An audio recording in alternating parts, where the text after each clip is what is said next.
तो आपने देखा है कि पार्ट 1 में किस प्रकार से परमेश्वर हमें सामर्थ देता है। ये पार्ट 2 है कि मैं सामर्थ के बारे में और भी ज़्यादा बात करूँ आपसे। मैं इसके बारे में बताना चाहती हूँ, क्योंकि मैं जानती हूँ ज़िंदगी सरल नहीं होती है। जैसा कितना सरल होता है बोलना, कितना सरल होता है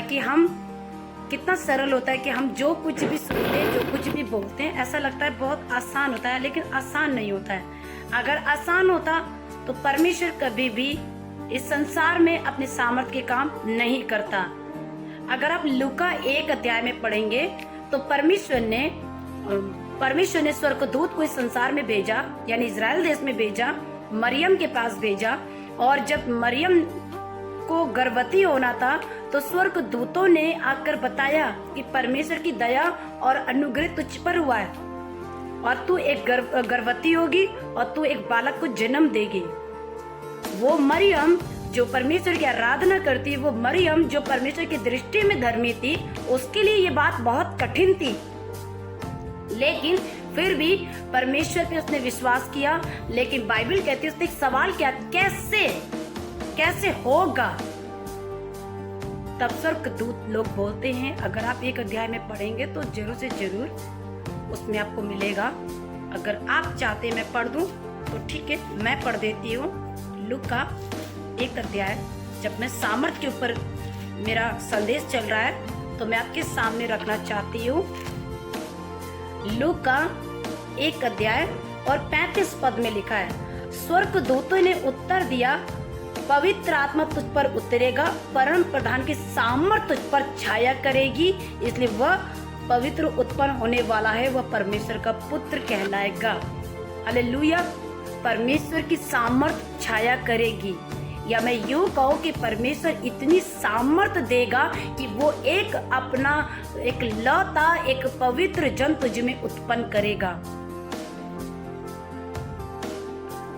मैं आपके सामने एक बात रखना चाहती हूँ, आप परमेश्वर की सामर्थ पे कितना बड़ा विश्वास करते हैं, कितना भरोसा करते हैं, मुझे ये बात नहीं पता है। लेकिन आज इस पार्ट 2 में मैं आपको बताना चाहती हूँ कि आपको सबसे ज्यादा परमेश्वर के सामर्थ को मांगना है, परमेश्वर के सामर्थ को लेकर काम करना है।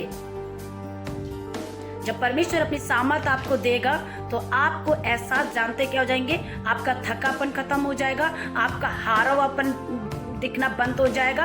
आपको ऐसा लगेगा कि ये मेरी शक्ति नहीं, ये मेरी क्षमता नहीं, अब तो परमेश्वर ही दे रहा है। क्योंकि विश्वास करिए, मैं आपके सामने एक बात कहना चाहती हूँ, विश्वास इस बात के लिए कीजिए क्योंकि परमेश्वर जब किसी को चुनता है, या परमेश्वर किसी को बुलाता है, या परमेश्वर किसी को भी जब निकालता है तो अपनी वो शक्ति और अपनी वो सामर्थ उसे देकर जिंदा कर देता है। हालेलुया। मैं विश्वास करती हूँ क्योंकि पूरी बाइबल में अगर आप पढ़ें, रोमियो में पढ़ें, आप कुरिन्थियों में पढ़ें, आप फिलिपियों में पढ़ें, आप यहाँ तक प्रकाशित वाक्य भी पढ़ें, जहाँ भी पढ़ेंगे एक बात जरूर आती है, वो ये है कि परमेश्वर सामर्थी है। परमेश्वर सामर्थी, वो कुछ भी कर सकता है, कुछ भी कर सकता है।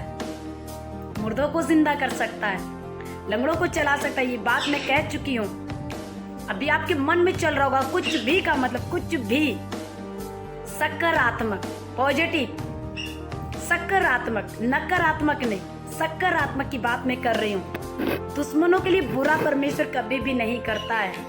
आप दुश्मन के लिए जितना बुरा सोचेंगे, याद रखिए आप शैतान को मौका दे रहे हैं, तब आप सामर्थी नहीं बनेंगे, आप शक्तिहीन हो जाएंगे, बलहीन हो जाएंगे। याद रखिए परमेश्वर भला है, परमेश्वर दयालु है। वो आपको मुझे सामर्थी क्यों बनाना चाहता है, उसका एक उद्देश्य है। वो अपने आप को प्रकट करना चाहता है, अपने आप को दिखाना चाहता है। मैं परमेश्वर का धन्यवाद देती हूँ कि कुरिन्थियों में जो 1 अध्याय में लिखा कि परमेश्वर ने किस प्रकार से लोगों को चुना है। मैंने पहले भी बताया कि प्रेरितों के काम 1 का मैंने पार्ट 1 में बताया। जब मैं बोल रही थी तो मुझे बड़ा अच्छा लग रहा था कि प्रेरितों के काम में आप जब देखेंगे तो बाइबल में लिखा है, जब पवित्र आत्मा आएगा तुम पर, तब तुम मेरे गवाह हो जाओगे। गवाही भी देना सरल नहीं है। आज आप किसी को अगर यीशु मसीह के बारे में बताते हैं तो आप देखिए कितना ज़्यादा विरोध होने लगता है। जब विरोध होता है तो हमारे अंदर डर आ जाता है, हम भयभीत हो जाते हैं, हमने क्या कह दिया ऐसी बात। और कई बार शैतान आपके अंदर ये बताएगा कि देखो तुमने यीशु के बारे में बोला ना, देखो तुमसे लोग घृणा करने लगे, तुम्हारी लोग बुराई करने लगे, लोग तुम्हें पसंद नहीं करते, लोग क्रिश्चियन के नाम पर भी घृणा पैदा कर देंगे। लेकिन जो आपको और मुझे सामर्थ देता हम उसमें कर सकते हैं। आपको वो सामर्थ क्रूस के द्वारा मिलेगी जब आप प्रार्थना करेंगे। जब वो सामर्थ मिलेगी आप गवाह हो जाओगे, आप गवाह हो जाओगे, आप ऐसे गवाह हो जाओगे, आप बता पाओगे कि मेरी जिंदगी में क्या हुआ है। सामर्थ जब परमेश्वर कहेगा आपके सारे रोग चले जाएंगे, हर एक रोग, कोई भी बीमारी क्यों ना हो। अगर आप मुझे सुन रहे हैं तो मैं कहना चाहूंगी, अगर आप बांझे बच्चे नहीं है, परमेश्वर वो सामर्थ देगा। इब्रानियों 11:11 याद रखिए कि बाइबल कहते परमेश्वर ने अब्राहम की वाइफ को, सारा को सामर्थ प्रदान कर दी कि वो गर्भवती हो जाए। वो सामर्थ परमेश्वर देना चाहता है आपको और मुझे। अगर आप एक बीमारी व्यक्ति है, आप कांप रहे हैं, आप थरथरा रहे हैं, आपके अंदर कमजोरी है, तो परमेश्वर आपको वो सामर्थ इस वीडियो के द्वारा देखते थे परमेश्वर। हालेलुया। मैं विश्वास करती हूँ कि इस वचन के द्वारा परमेश्वर आपको आशीष दे।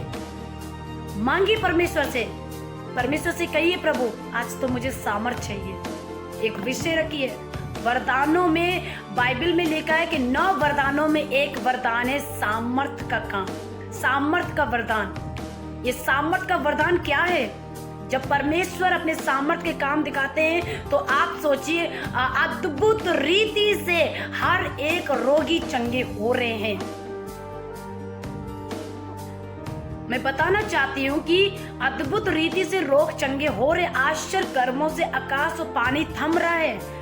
अद्भुत रीति से परमेश्वर अपने काम को इस संसार में कर रहे हैं। और आप अगर चाहते कि मेरी जिंदगी में, मेरे बच्चों की जिंदगी में श्राप बंधन टूटे, तो सबसे पहले आपको सामर्थी होना पड़ेगा। आपको सामर्थी होना पड़ेगा। आपको परमेश्वर की सामर्थ की जरूरत है। चाहते तंगी चली जाए, आज सफलता दूर हो जाए, तो सबसे पहले परमेश्वर से सामर्थ मांगिए। क्योंकि बाइबल में इस बात के लिए अगर आप देखें तो मुझे कितना अच्छा लगता है इस अध्याय को पढ़ के। जब लूका 7 में आप देखेंगे, लूका 7 में जब आप पढ़ते चलेंगे, चलिए मैं आपके सामने पढ़ देती हूँ। मुझे बड़ा अच्छा ये पद लगता है कि 12 वर्ष की स्त्री थी, और जो 12 वर्ष की स्त्री थी उसके अंदर सारा ब्लड निकल चुका था, सारा लहू निकल चुका था, उसको लहू बहने का रोग था। जब लहू बहने का रोग था तो बाइबल हमें ये कहती कि उसने यीशु को छुआ, और यीशु मसीह ने खुद ही बोला है कि मुझ में सामर्थ निकली है। वो पद मैं आपके सामने पढ़ कर रखना चाहती हूँ। लूका 8 अध्याय, मैंने 7 बोला था, सॉरी, लूका 8 अध्याय और मैं 46 पद को पढ़ रही हूँ। परंतु यीशु ने कहा कि किसी ने मुझे छुआ, क्योंकि मैंने जान लिया कि मुझ में से सामर्थ निकली है। मैं फिर से पढ़कर सुनाना चाहती हूँ, मुझे बहुत अच्छा लगता है। और प्लीज आप इस वचन के ऊपर विश्वास करें, आप इस वचन के ऊपर विश्वास करें। शायद आपको लहू बहने का रोग ना हो, लेकिन हो सकता है आप बहुत कमजोर व्यक्ति हो। अगर आप परमेश्वर की उपस्थिति में जाकर इस वचन को घोषणा करेंगे तो परमेश्वर के अंदर से उस बलिदान के द्वारा वो सामर्थ आपको निकलकर वो शक्ति प्रदान करेगी, वो क्षमता प्रदान करेगी। परंतु यीशु ने कहा किसी ने मुझे छुआ, क्योंकि मैंने जान लिया कि मुझ में से सामर्थ निकली है। मेरे हृदय को छूने वाला मनपसंद वचन है। पूरी बाइबल मेरी मनपसंद की है, लेकिन कई बार ऐसा होता है कि परमेश्वर कुछ ऐसी बात ही कहते हैं, ऐसा शब्द बोलते हैं, ऐसा वर्ड बोलते हैं कि कुछ झकझोर कर रख देता है। मुझ में से कुछ निकला, क्या निकला? मुझ में से सामर्थ निकली। मैं वही तो कह रही हूँ, आपको बता रही हूँ कि जब परमेश्वर के अंदर से सामर्थ निकलती तो वो आपके अंदर ट्रांसफर हो जाती है, वो आपके अंदर आ जाती है, और आप एकदम ऐसे व्यक्ति हो जाते हैं, एकदम बलवान हो जाते हैं। आपको 100 गुना काम करने की ताकत आपके अंदर आ जाती है। हारी हुई चीज